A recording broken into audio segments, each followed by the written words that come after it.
Welcome to the No BS Spiritual Book Club's live streaming interview series, where leading new thought teachers, speakers, and authors share the intimate stories behind the 10 best spiritual books that inspired them the most on their spiritual journey. From well-known classics to hidden gems you might never have heard of, the No BS Spiritual Book Club saves you time and money by sharing reliable recommendations from those who've walked the path before you. The No BS Spiritual Book Club, the only no BS guide to the best spiritual books to inspire your own journey of self-discovery.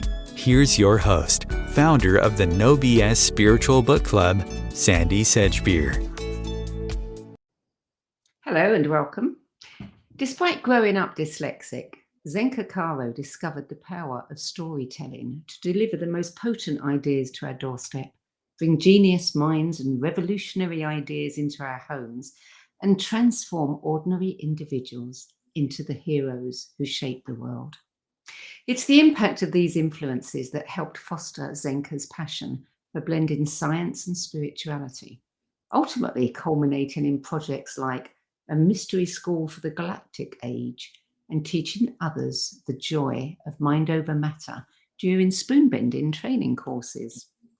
A notable futurist, software architect, and founder of LightNet.org, a collective intelligence think tank centered around consciousness, Zenka Caro joins me now to share the 10 best spiritual books that influenced her the most on her life journey. Zenka, welcome. Thank you, Sandy. It's great to be here. So, books, that must have been really challenging for you growing up dyslexic. How did you cope? Well, I think you always find a way to cope. And that's one of the interesting things about the human body is that even, people that can't see can hear perfectly. So I think that I would just memorize the way the words would look. And I, tried to hide it as much as possible. And I actually love reading. So I think that's great. And you always have to appreciate the uniqueness of your body and brain because your blind sides are going to give way to the things that make you special and interesting. So, So books have had a powerful effect on your life, you've said. Tell me why. Because you get to basically get inside the life of extraordinary people. And I think that in life, humanity is only governed by the stories we tell ourselves about ourselves. And this can be true for every person listening today. What is the story that you tell people about yourself? What is the story you tell yourself about yourself? And I'm always wanting to ride the top of the evolutionary curve to see what this earth and these people are capable of. So when you read a book, it's like understanding the potential of the world all over again. And I think that we're living in extraordinary times. And I'm very obsessed with time. So just thinking back a couple generations, books were not available to you and I. They were like for rich people, for kings, even a lot of the books that have changed the world, like in the mystical spiritual traditions, like even in Judaism, some of those books were not even able to be read by people that weren't studying to be a priest. Now that stuff is on TikTok. Yeah. You know what I mean? So this is why we're entering a renaissance around the world. And I love that we can share information, incredible, powerful, liberating, transformational information in the way that we can. What was it like for you having to pick just 10? After I sent it off, I was like, oh, I forgot this one and this one and this one. Did you find it easy though? Yeah, it was a stream of consciousness, like, oh yeah, this one. Yeah. So it's a mix you'll see today. It's a mix of science books and people who've done incredible things. And a lot of the books I'm going to be talking about are people that have done incredible things that they've written a book about, or the book has become a project. And that's really what I'm interested in is how we get the world to experience their greatness through an experience, not just about reading it, but what happens when you actually try it yourself. Mm. Well, let's start with the first book on your list, which is the classic that changed our view of tomorrow, and you say changed your life. And it was Future Shock by Alvin Toffler, published in 1970. Yeah. So I still to this day remember I went to visit my parents in their farm in Ohio in this book, and Power Shift was sitting there on my bedside table. And when I read it, I started to understand exponential change, this idea that we are not really cognitively capable of understanding the fact that we're about to go through so much massive change in the next 5 to 10 years, we can't even picture what life will be like.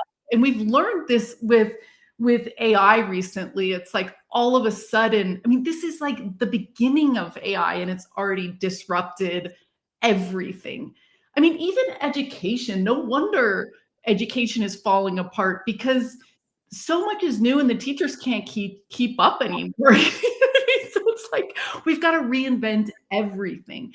And I often think of it kind of like if you were in a chair facing toward the future, and in the past it was just like pretty much the same generation to generation.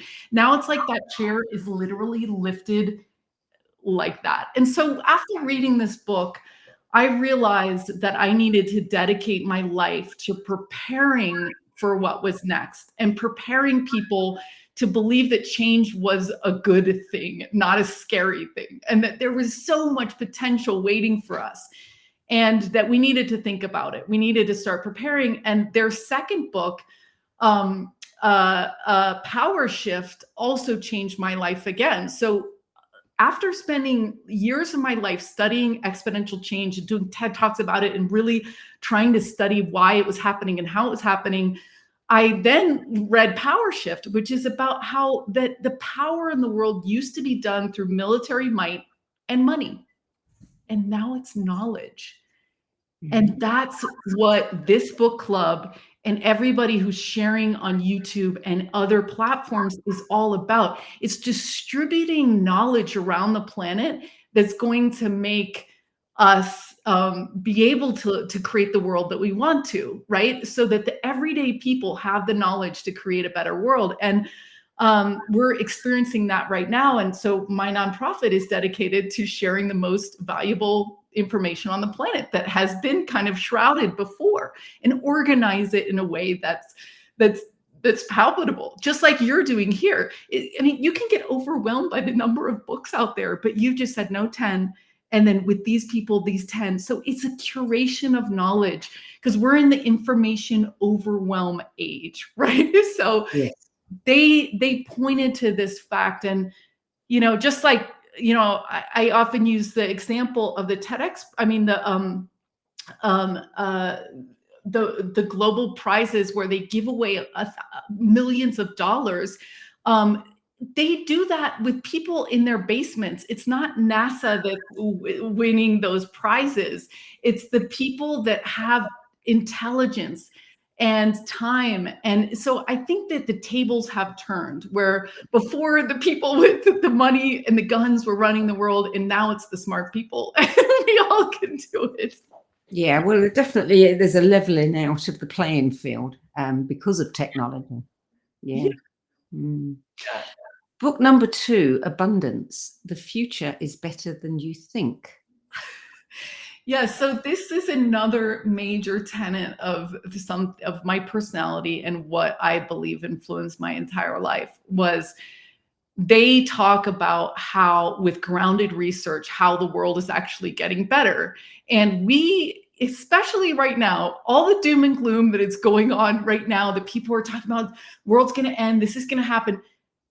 No, that's not the story we want to tell. And that's not actually what's happening. If you step back in time, which is really what is so important and what we miss so much because we're in the thick of the forest. If you step back in time, you realize that the world is getting much better. And if you look at women, there you go. Just if you just look at one factor, is that women are able to go to college now. We're able to study. We're able to vote. I mean, that's massive. You've got a whole like companion intelligence now conversing with the world and its decision making, and that's a balance that we've never had before. So that's getting better. And I just think in general, the world is getting better. I think that there's less wars, less people dying, all this stuff, but we think there's more wars. We think there's more people dying, so it's just a matter of perception. And I loved this book, and I love both of their work. Peter Diamandis is incredible. And they really have, moonshot is now an everyday word, which means go for it. Like, let's change the world in massive ways because we can. Well, also, we have to take into account that there are countries where women do not have the vote and do not have education, and, or had it and it's being taken away from them. Yeah. Yeah. And we will I talk to a lot of people in Saudi Arabia who are working with women's organizations, and they have now they're funding massive places for women to go to be together and to learn about their health and all these other things. So that there's no going. I don't think we're going to go too far backwards. There is ebb and flow, and there's definitely pushback. But I think that, transforming the world is possible, and it's even more possible if you have a vision of what you want and you believe that we can do it. So the other version of Zenka is sitting in the corner crying, going, this is a mess. Like, we still have people, killing each other in wars, all this stuff. You've got to choose what persona you're going to be and then charge toward that and make it real. So I think that the X Prize and Singularity University and all the work that they're doing is an important reminder that things can change just in one day to another. They can change. And it takes people with a vision for what we want to get there. Yeah. And the good news is that we have the technology so that even people denied an education at a college, in a school, a university, may be able to have access to it at home. Yeah, I was just on a call the other day, and they were talking about women in Afghanistan learning principles of peace, and they're having to do the education kind of privately. So the Taliban, it's just like, it's happening. Like, you can't put this back in the box. Yeah. Book number 3, A New Kind of Science by a physics and computer science genius, Stephen Wolfram, published in 1997. What was it about this book that really got you? I remember getting this book in Washington, D.C. to this day. It's a 1,200-page book, and I loved this man's ethos and his drive to understand the universe in terms of patterns. So in addition to this book, he created a mathematical platform that allows people to visualize math and scientific data and things like that. And that also became my obsession with my work, because if we can understand a pattern, but again, by stepping back a little bit, like the exponential change graphs are very shocking. It's like, okay, this is like, you don't have to explain it anymore. And I think, and that's what we're looking for in LightNet. What is the pattern of people that cure themselves of cancer? What's the pattern that gets people to bend a spoon? Because there is a pattern. And if we don't have tools to see the pattern, we are really crippling in humanity, because we're going to have to relearn. So I really admire his work and his quest to provide tools so that we can think better together, because not one of us is going to solve this whole puzzle. So we need data visualization tools to be readily accessible to the world. You said, on my deathbed, I hope my life's work culminates to produce one thing, an elegant and simple algorithm or sentence about nature of reality. Have you got any idea what that sentence might be yet? Yeah, I think so. And I think it might be different. We started to notice patterns with spoon bending and other remote viewing and other, really extreme reality creations. And that's kind of what we wanted to start studies like, okay, if we can get a guy to walk out of a wheelchair, or if we can remote view like France, then we could probably do everything below that. We can probably have people stop their headache or whatever, right? All the stuff below. And I think it has to do with energy. It's what everyone is saying. It has to do with our belief and our energy. And I think that everybody has a choice in the story that they tell about themselves. We're back to that thing. So if you believe in your heart that you can bend a spoon, with your mind, you actually can do that. And I've watched hundreds of people do it that had no experience and didn't maybe have their chakras aligned or this or that, they weren't vegan. It's like just the emotion of it. So we know that emotion, intention, and belief are something that rules the world. So those are some of the patterns that I think will help us do everything, whether it's cleaning up the oceans or going to outer space or falling in love or being better parents or whatever it is. It's those guiding principles. And I can't wait to have the research come out, because it'll be nuanced. You and I are working on the Purpose Lab. How do you find your purpose? Well, that's a little bit different, but it also has to do with a lot of people don't follow their purpose because they can't believe in themselves. Yeah. And that's a tragedy, because I believe in every one of you listening. I believe in you. And when we believe in ourselves, the magic starts happening, and we can really create something else. Someone told me the other day this funny idea. He was like, what if we're in heaven right now? What if we're dead right now? And I was like, what do you mean?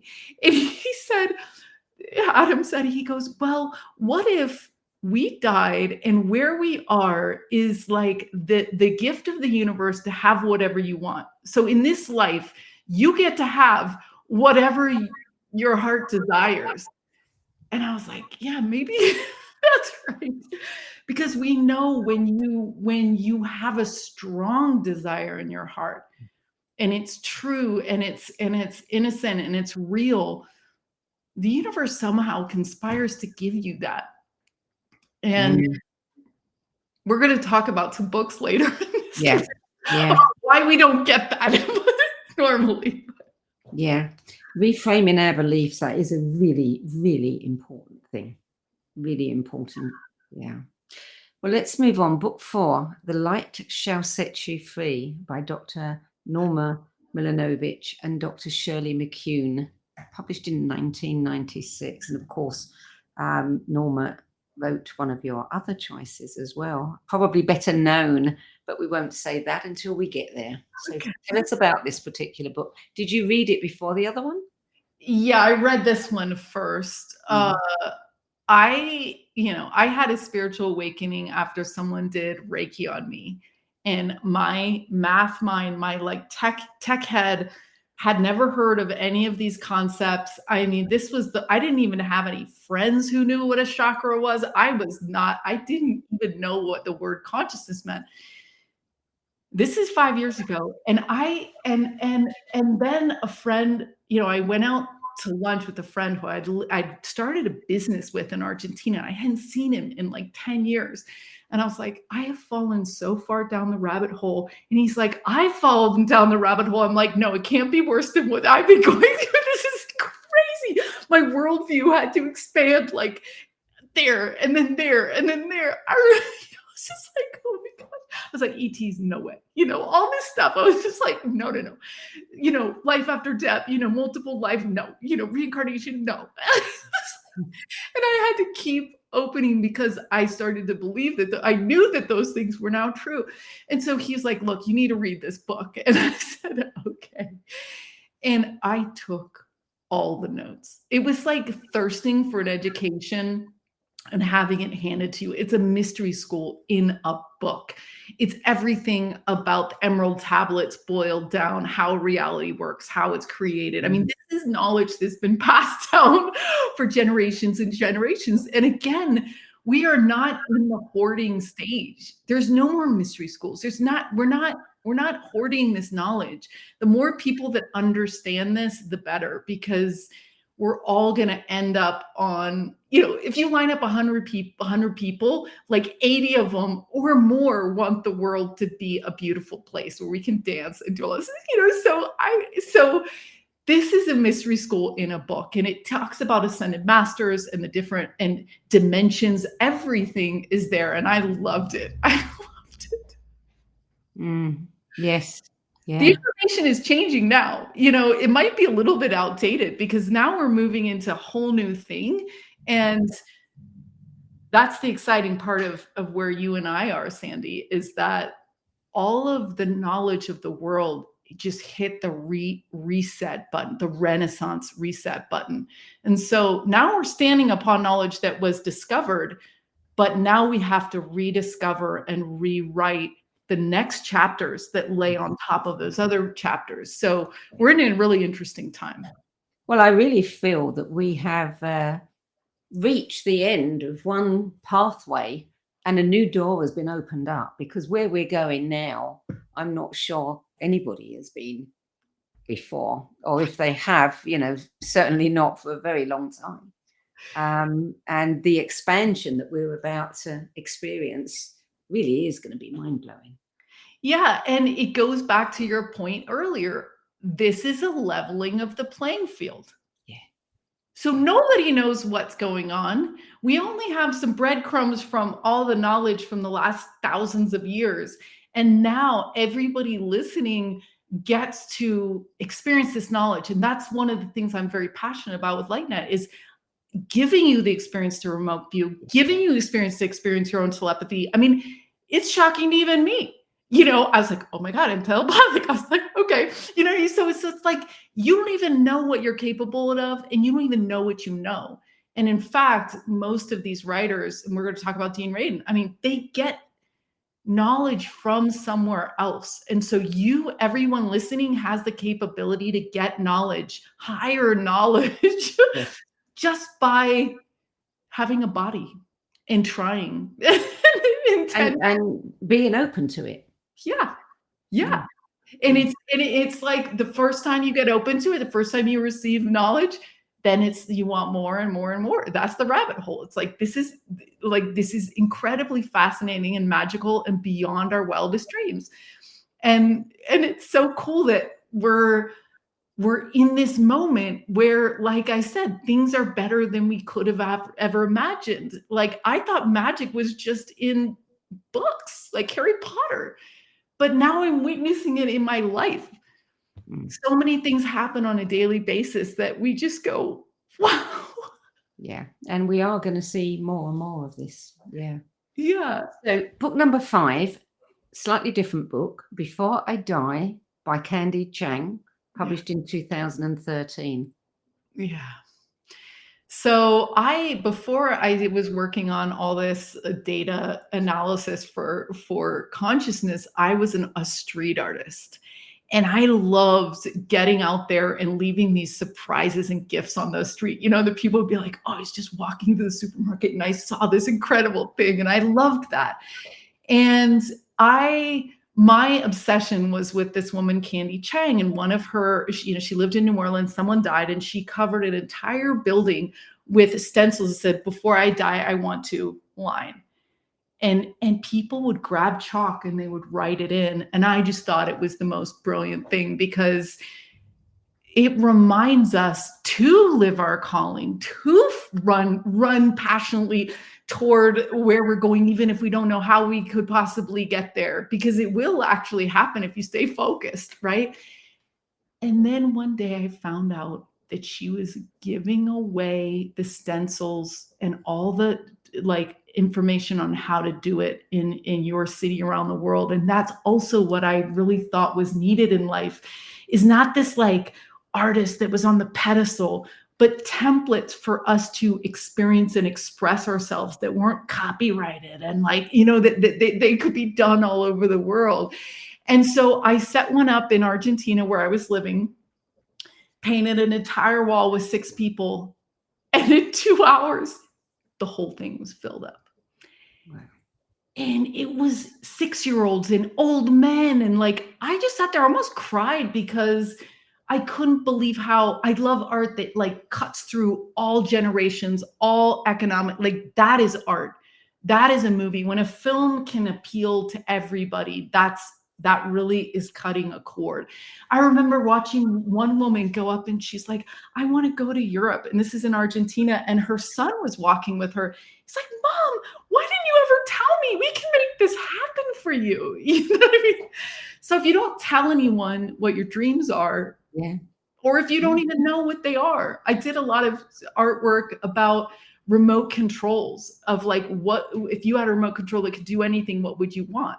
So I mean, that was one of the things that I researched, was that people know what their nightmares are and what they don't want, but they don't even know what they want. So then we go back to the original principle. If you're not sure exactly what makes you come alive or what you want to do before you die, you're not going to, it's not going to happen, you know? I think that goes back to what you said earlier about belief. I think people do know what they want. They just don't think that they have any chance of getting it or the permission to go for it. Right, right. Yeah. That came out in one of the interviews recently, and I had forgotten that was the case. Like I wouldn't have even put that on a list, but I think that's right. There's like a battle in our minds, and one of them says, I want to do it. And the other says, be realistic. Come on. Who do you think you are? You're not this, you're not that enough. You're not this enough. And that will become your reality. Yeah. Unfortunately. Yeah. Yeah. Well, footnote to Candy Chang, more than 400 people have created Before I Die walls around the world. Yeah. And I know her book. I'm like, my wall is featured in her book and stuff. Brilliant. Good. Okay, we're going to take a short break now. You're listening to a No BS Spiritual Book Club interview, and sharing the 10 books that had the biggest influence on her life journey is futurist, software architect, time traveler, and spoonbender Zenka Caro, who is the founder of LightNet.org, a collective intelligence think tank centered around consciousness. We'll be back with more of Zenka's 10 best spiritual book list after this break.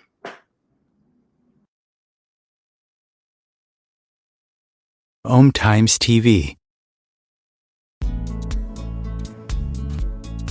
Maya Angelou once said that there is no greater agony than bearing an untold story inside you. I'm Sandy Sedgbeer, and when I'm not hosting Om Times Media's flagship radio show What Is Going On and the No BS Spiritual Book Club, I help people share their untold stories. Books are my life, my joy and my passion, and there is no greater reward than helping aspiring writers get their books out of their heads and into the hands of those who are waiting to read them. If you feel that you have a book in you but don't know where to begin, visit sedgbeer.com, click on the Work With Me tab and find out how my experience helping others tell their stories might be just what you've been looking for. That's sedgbeer.com, sedgbeer.com. Imagine becoming a super influencer. Reinvent yourself, invest in your brand, and then manifest your success with a robust spheric approach. Om Times Media and Broadcasting offers a unique and multifaceted way to become the spiritual and conscious influencer you deserve to be by putting your message across our powerful platform with its proven record of integrity and excellence. Through our produced shows, Om Times offers the opportunity to become a social media TV personality, a radio show host, an Om Times magazine columnist, and a syndicated podcaster, all in one shot. By live streaming your show on Om Times TV and broadcasting it across the extensive Om Times radio and TV networks, you become more than a host. You become an ambassador and a force for positive change. Om Times. Open yourself to the possibilities. are 16 million children struggling with hunger in America. That's 1 in 5 daughters, sons, neighbors, and classmates who don't know where their next meal is coming from. Yet billions of pounds of good food go to waste every year. It's time we do something about it. Feeding America is a nationwide network of food banks that helps provide meals to millions of kids and families in need. Visit feedingamerica.org to help them feed even more. Together, we can solve hunger. Together, we're feeding America. Welcome back. Zenka Caro, book number 6, Healing Prayer Commands by Rachel Farabaugh, published in 2022, so very, very recently. And she, you think, is going to be the next Joe Dispenza. Why? I do. She's very fascinating because Joe Dispenza taught us that our thoughts and emotions create the reality around us. But she teaches us how to figure out what your thoughts are.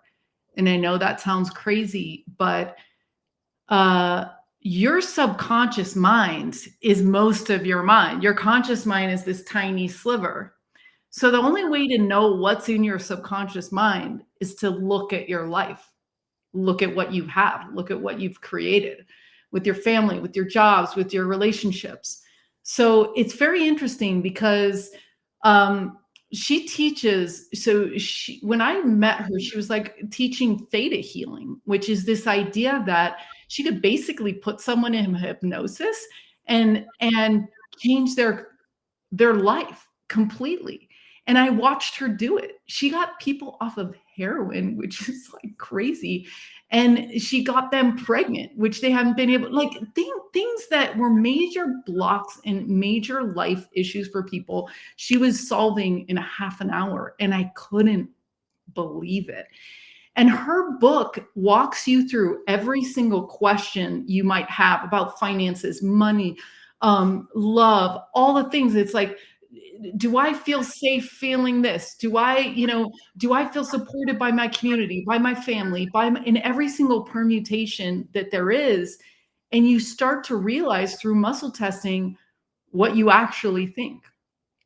And I was shocked. I was shocked when I did my own muscle testing about what I actually thought deep down. And then you do prayer commands that she teaches you how to do, which is this loving command where you reprogram your mind and then you retest everything and it works. So you completely have undone your beliefs. So it's one thing to know we have a problem, and it's another thing to actually solve it. And that's why I think she's the next Joe Dispenza, because she's figured out what to do about the fact that our feelings, thoughts, and emotions create our reality. What are you supposed to do about it? Because if you don't even know what you think deep down, you're not going to be able to get there. And part of it, you can do affirmations and kind of like override your thoughts. But this is faster, and it's also very, very thorough. It's a full workbook where you're checking off each individual thing. I mean, hundreds of pages of how to do it. So I love when people really spill the beans on their lifelong knowledge, and she did that. Yeah. And, most of us, we're walking around having thoughts that aren't even our own. Yeah, that's right. And we're going to talk about that a little bit in some of the next books. Epigenetics, talks about the fact that your feelings and emotions were gifted to you by your ancestors, because otherwise you might not have known to like deal with the drought in the way that you did, or to be even scared of like X, Y. So it's a gift and a curse. And we have all of that for 7 generations in our body. And so, yeah, I mean, and then you're around other people that are thinking certain ways. I mean, I don't know if you guys have ever experienced going out into nature, going out off the grid, your thoughts are different. In spoon bending, we learn a lot of stuff. And one of them is that if you have a bender next to a non-believer, or if you have someone that can't bend, you got to put a bender next to them, because their thoughts in 6 feet are going to stretch the person. I mean, it's fascinating. We're all mixed together. Absolutely. Yeah. Book number 7 is the second one by Dr. Norma Milanovic. We the Arcturians, a true experience, published in 1990. Yeah, this was really amazing. It's a very charming book about two women who interview two Arcturians. I think it's two Arcturians, and they talk. I'm so glad that you know it and that you. I've read it. Okay, cool.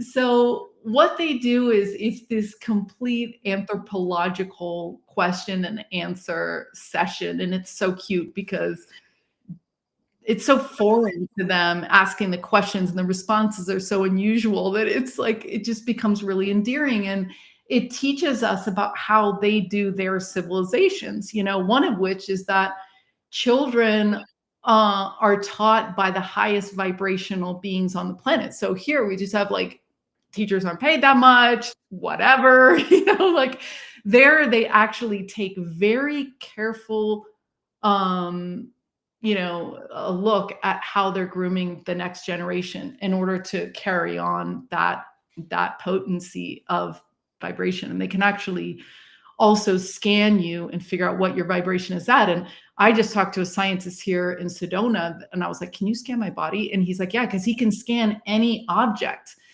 It's not good to scan yourself all the time, which is what the Arcturians said, because then you're just like, it's too crazy. But it'd be interesting to have check-ins of like, okay, where am I operating at? So I really loved hearing about how they do things.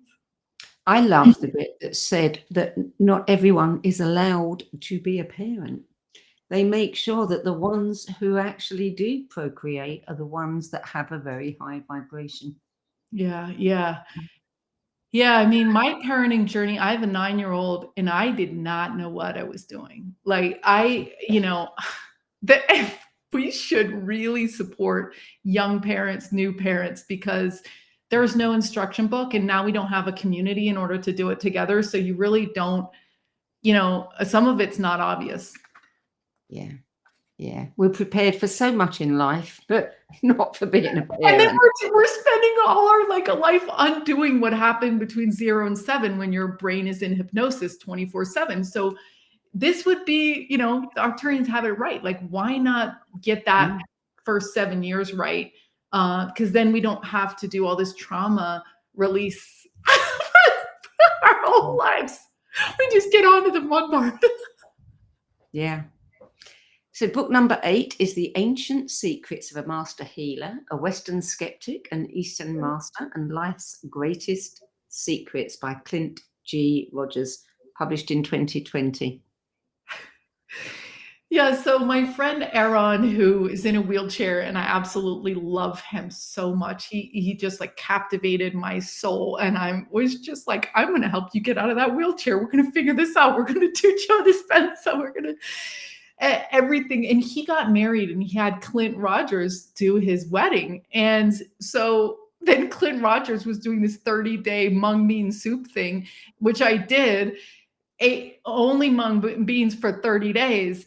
And I read his book, and I like I said, with some of the other books, it's all marked up. And what he did was he was a skeptic, a scientist, and his dad had cancer, and he met an ancient healer that was part of like the lineage of Buddha healers. And this guy would do the pulse thing where they just like put their hand on your pulse and they know what's wrong with you. So I guess it's channeling. I don't even know.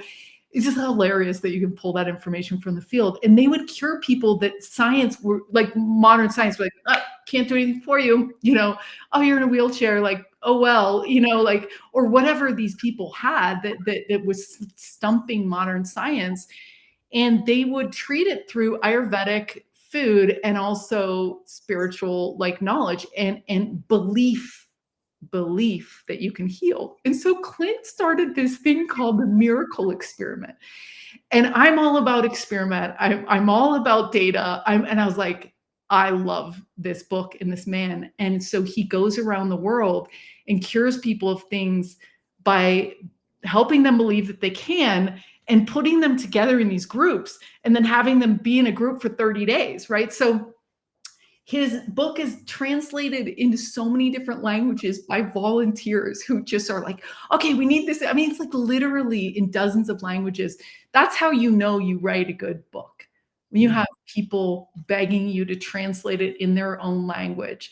And he's had an incredible impact on the world in this new science that says, the only healer you get is yourself. You know what I mean? Like the doctor can only do so much.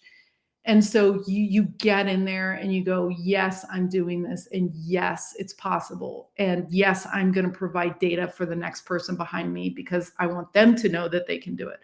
And, he did literally help someone that was paralyzed. Now I have like 7 people who've gotten out of wheelchairs, so it is possible. And we need to tell ourselves that story. And so he's really creating an amazing thing with this book and his life. Yeah. Yeah. And it is interesting because, you can hypnotize somebody and you can tell them that a feather on their arm is actually a cigarette and their body's going to come up in blisters. This is a fact. It's been done. So if you can do that, if you can create that just with someone hypnotizing you, what else can you create on your own? Yeah. Wow. My friend Viola she said, my soul's calling, believe it or not, is becoming a breatharian, which is not eating anything. And she's like, it's always been this calling, but I've been super scared to try it. She met another guy, did a workshop, and now she's in it, and she's 6 weeks in. So if we don't even technically need food, I mean, we're all going to eat because it's so delicious, but if we don't technically even need food, then we are confused about how this reality is. And maybe it's like what Adam said, maybe this is heaven where we get anything we want, as long as we believe that we can, and we love ourselves enough into creating it, so with those anomalies are why I get excited to get up in the morning, because I'm like, how is it possible someone didn't eat for a couple of years? I mean, that's like, doesn't make any sense. And that's why your work is so important, Sandy, is us questioning everything until we understand what our swan song as a humanity. And we're about to figure it out. Yeah. Because of books. I have to ask, how did you fare on 30 days of mung beans? It was fine. I mean, you kind of, there was just an ad that was playing that one out of every 5 children don't even know where their food is coming. So you just say like, wow, I'm grateful for this food that I have, because it's this perspective thing. Where are we in time and where are we in a society? And so you just have to be grateful. And it was fun because you do it with other people and everyone's like, oh my gosh, I feel so much better. You know what I mean? So it's just like fun. And it gets rid of parasites, which are supposed to take some of your energy. So I like experimenting on my body. I like experimenting with my life because you can't understand anything until you actually had a lived experience. Yeah, we are our best laboratories, aren't we? Yeah. So book number 9, a very personal book for you, The Women of Robertson Place, A Family Saga by Lynn H. Carden, published in 2020. Yeah, so I was in college in film school, and we went out into the back shed at my grandparents' house and found entire box, a chest of all these things, of top hats made of beaver skin, of diaries, of like crazy little like glasses and all this stuff. And my mom's mother never even told her that it was there. So it was like this like new thing of like all of a sudden we could see into the intimate details back, ironically, 7 generations, which is, as I was mentioning before. And there was nothing special about my family. They told the story of what it was like to be in the Midwest when the Indians were still there, you know what I mean? All the way up to modern day. And again, like that's like the women, you know what I mean? It's interesting to see where if I just skipped the record and went back 3 generations, what would my life be like? Nothing like my life is today. And you realize that we're all standing upon the genius, the books, the thoughts, the stories, and the ideas of people that have come before us. Yeah. And my mom spent 10 years and researched the historical societies, like everything, timelines of what was going on in Europe at the same time, all of this stuff to really write this. And she's a great writer like you, Sandy. And so is my sister. One of the things we found out was that every generation skipped. So it was writers, artists, writers, artists, writers, artists, literally back 7 generations. And I became an artist and my sister became a writer. So it's like with our generation, it was both. And my mom did. So it was, it's fascinating. It was part of the Underground Railroad and things like that. So you see all these themes that it's touched. And we can do, all of you guys can do that. Even if you don't know your past in particular, look at yourself in time and see what's newly possible in this day and age, which is so much. I mean, we're living like kings and queens. The fact that we can even, my grandmother couldn't, they were the first people like doing commercial flights, to Europe, like, or whatever, now we can just talk to people all over the world in one YouTube post or whatever.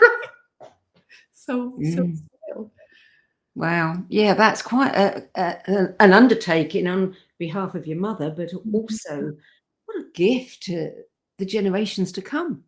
Yeah. To have that record, that history, that knowledge, and to be able to think about that, it gives you a whole new way of thinking about your own life. Yeah. So book number 10, I love this book, Real Magic, Ancient Wisdom, Modern Science, and a Guide to the Secret Power of the Universe by Dean Radin.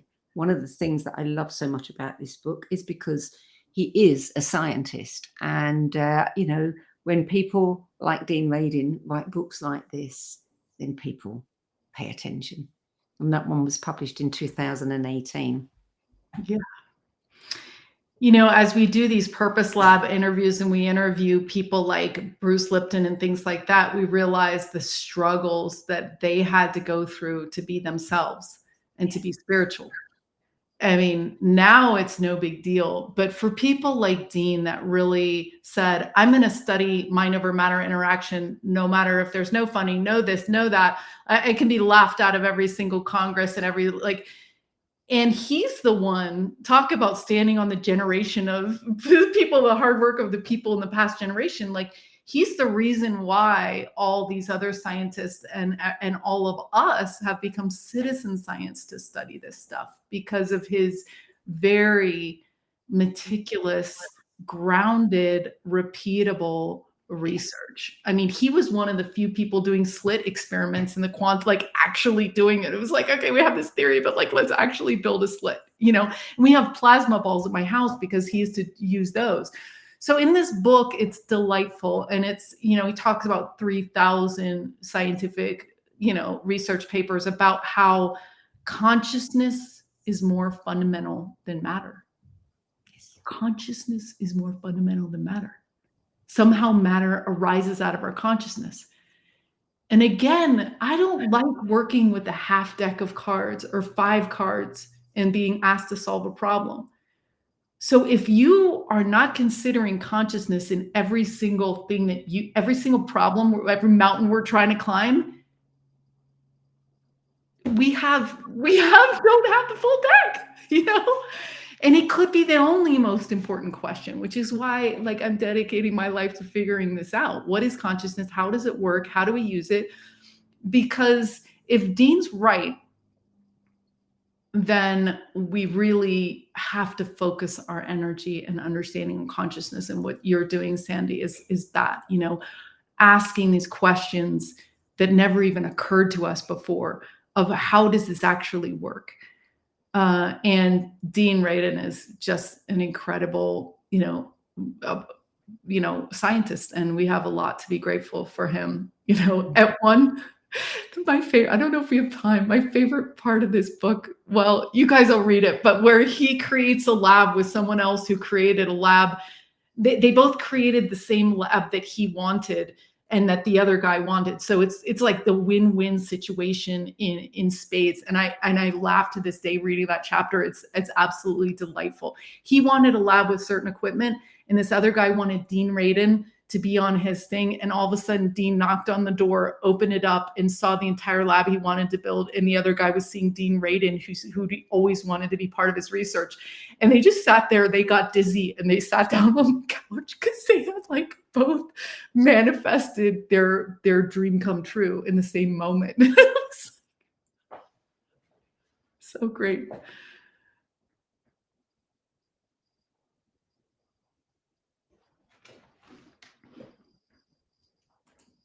I think we lost connection.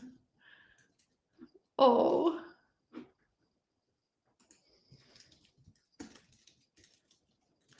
Okay, I was just gonna see if it was a problem on my end, but it looks like it's a problem on Sandy's end. So let me pull up my book list and see. That was the last book. So I'll close the project and presentation today by talking a little bit more about LightNet and the nonprofit that we've built. So LightNet is designed to be in collective intelligence, and we study how people do impossible things, and we study those people. So we take 100 people that did something impossible. That could be spoon bending. It could be, we're working on an addiction lab. We're working on a purpose lab. So only 5% of the world are living their purpose. Oh, there we go. Yeah. Yeah, there's a little bit of intention in that one as well, you know, to get myself back online after everything crashed. So you've been keeping everybody informed. Did you finish talking about Dean's book? Yeah, I did. And then, yeah, I was just explaining to them that in LightNet, we study how people do impossible things, partially to have the proof and inspiration that we were just talking about, to expand the story for all of us. Like, well, if he can do it, I can do it.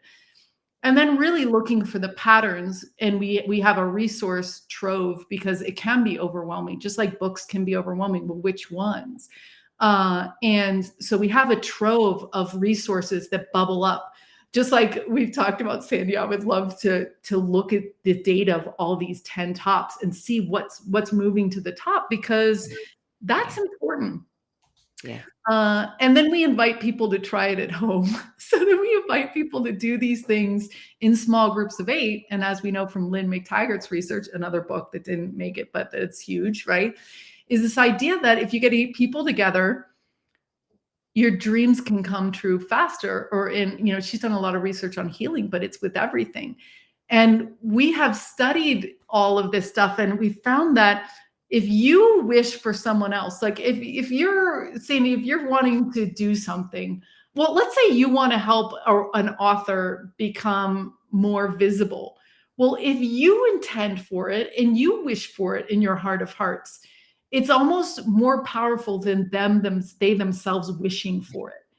And you get 8 people together, and the math changes even more and almost becomes like almost inevitable. So that's what spoon bending, we use that hack too. We almost don't even do it with less than 15 people, because spoon bending is very like impossible in most people's minds. So you need a little bit more push on that one. But so we're really trying to put into practice consciousness and to make this wisdom available. Like we said, if wisdom is the new oil, if knowledge is the new oil that will be the power in the world, then let's get it into the hands of everyday people that want the world to be good, and let's get everyone to try it themselves, because that's where your true knowledge comes from, is your experience. Absolutely, yeah. And the more people you can get together, we see this in with crowds, is that there's almost like a viral effect that goes on. When someone's feeling something, everybody's feeling it. And of course we would, because we're all one anyway. Yeah. Okay, before we close, we don't have a lot of time left. You put in your keywords, apart from spoon bender and the other things, the one that stood out for me was time traveler. Tell me about your time traveling. Okay. Well, I'm not exactly sure. I've always felt like I was born, at the wrong time. Like, I think that I'm supposed to, it was hard for a lot of people to understand what I was doing because I felt ahead of my time. But then I'm also wondering if that's part of what I create in this world. Some people, we've started to believe that maybe we created the reality that we're in. The experience we're in was created by us. So we're starting to realize that with virtual reality. And I mean, if you go on Mid-Journey, you're like, this just produced reality, right? And so it's not far-fetched to think that maybe we're lying down somewhere and that this entire experience is created as a learning mechanism for us. So time travel is something I've been obsessed with. And I even have like 2038 as my middle name now legally. I mean, just this whole idea of what is it going to take for us to teleport? And Carolyn Corey is working on this. And what is it going to take for us to time travel? Because there may be other versions of ourselves, other places. So when we are living is important.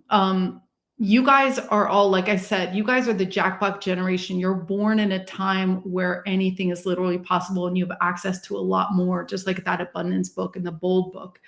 So I guess that was a very random response to just to tell you that I'm not sure we understand teleportation or time travel. I do believe it's possible. I do believe I'm from the future, and I do believe I traveled backwards in time. And we'll see what I can research on teleportation and time travel in my lifetime. I mean, all we need is a body. And, Uri Geller teleported, so it's possible. It's just a matter of playing until we figure out how to do it again. I talked to him recently about it. He said, I can't do it on demand. Well, let's try. And plus technology, frequency technology, Jimmy Blanchett says that in some places there's 27 hours in a day. So I believe that if you shift the way that you experience time, you could actually be in another location or another frequency. Yeah. Well, keep me posted on your research there, because that's a subject that really interests me. And unfortunately, we have to close now.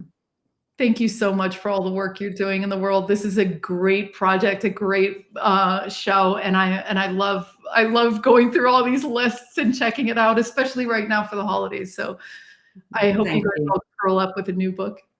Thank you very much, Zenka. And we're really happy to add your 10 best list to the library of No Spiritual Book Club's recommendations. So you can find Zenka's 10 best list at the website, the nobsspiritualbookclub.com, and you can learn more about her fascinating work at lightnet.org. That's it for this week. I'm Sandy Sedgbeer. I'll be back at the same time next week with another 10 best interview for the No BS Spiritual Book Club. Till then, it's goodbye from me, and thank you again to Zenka Caro. Thank you.